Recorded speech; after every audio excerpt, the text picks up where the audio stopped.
विभिन्न petrol pump मानक petrol मौजूद अच्छी डीजेल मौजूद अच्छी कौन सी प्रकार सर्टेज कौटी ना तेणु विभिन्न गणमाध्यम विभिन्न प्रकार न्यूज बाहर कारण मिडिल ईस्ट रे जो प्रकार युद्ध चली नहीं विभ्रांतिकर तथ्य परिवेशन होची न्यूज देखिली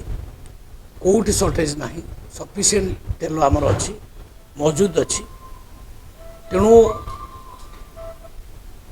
लोक मानक माने मोर भाई भौणी मान समस्त को अनुरोध करी गाड़ी आणतु गाड़ी तेल भर्ती कर नियंतु कौन सी प्रकार पानिक हूँ ना कि बड़ बड़ ब्यारेल घरे नहीं कि मौजूद करतु ना मौजूद करवा ठीक नुह कारण तेल सर्टेज हम ना ये युद्ध रे आमर सेमती किसी प्रभाव पड़ार ना आउ इतिमध्य रशिया ठारू मध्य आमर तेल आसवा आरंभ हो जाइए तो तेल बाबद जो विभ्रांतिकर तथ्य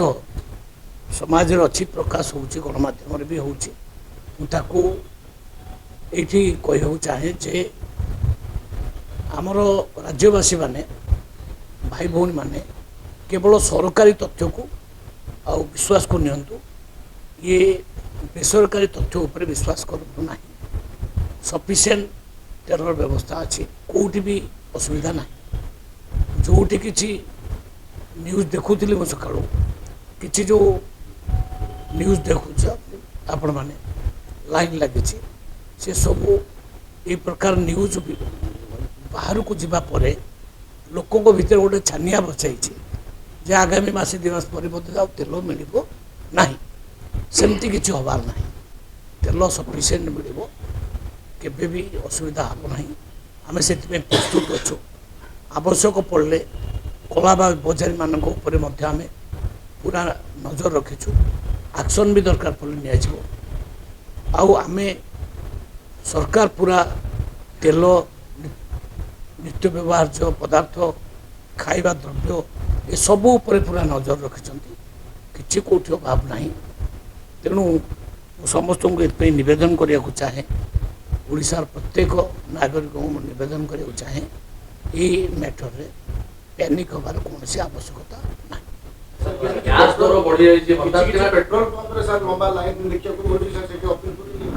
सेटा हूँ जो न्यूज चलिए खेली जाइए आगामी दिन मानक पेट्रोल सर्टेज हो डीजेल सर्टेज हो युद्ध घनघटा भितर भारत तार प्रभाव पड़ो भारत में तार प्रभाव पड़ार ना भारत सदाबले पेट्रोल आउ डीजेल जातीय पदार्थ भरपूर कर रखिंट पूरा भर्ती होती देश एवं ये परिस्थिति को आखिरी आगे रखिक कौटू भविष्य में पुणी तेल आसो तार व्यवस्था कर सारी आपन जानते न्यूज सब तेणु तेल कौन प्रकार असुविधा ना खावा पीवा चाउल तो आम पाखे बहुत सफिशिएंट अच्छी तेणु खाद्य पदार्थ तेल कौथर अभाव ना तेणु ये सब विभ्रांतिकर तथ्य उपर माने विश्वास न करने मु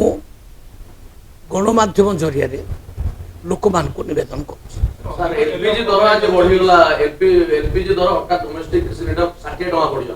बेले बेले सेमती बढ़ कम सेटा पेट्रोलियम जिनस गुड़ा भी सैया केते बढ़ केते कम किंतु माने मौजूद अच्छी सफिशिएंट अभाव ना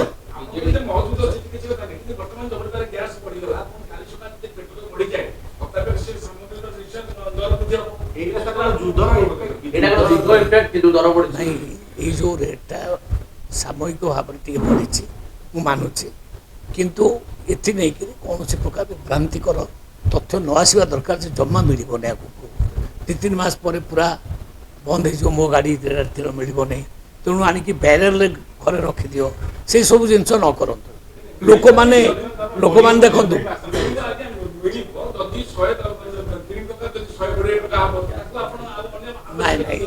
एत रेट बढ़ी ना ये बंद गाँ टे बढ़ी तेणु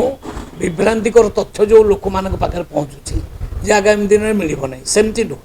ସଫିସିଏଣ୍ଟ ତେଲ ଅଛି ସବସିଡି ଦେବା ପାଇଁ ଦାବି କରିଛନ୍ତି ସୁଲତା ଦେବ ଦର ନ ବୃଦ୍ଧି କରିବା ଏ ଯୋଉ ଗ୍ୟାସ୍ ଦର ନାହିଁ ତା ଉପରେ ତ ସରକାର ବିଚାର କରିବେ କିନ୍ତୁ ବର୍ତ୍ତମାନର ତଥ୍ୟ ହେଉଛି ସଫିସିଏଣ୍ଟ ତେଲ ଅଛି ତେଲରେ କିଛି ଅଭାବ ନାହିଁ ଓକେ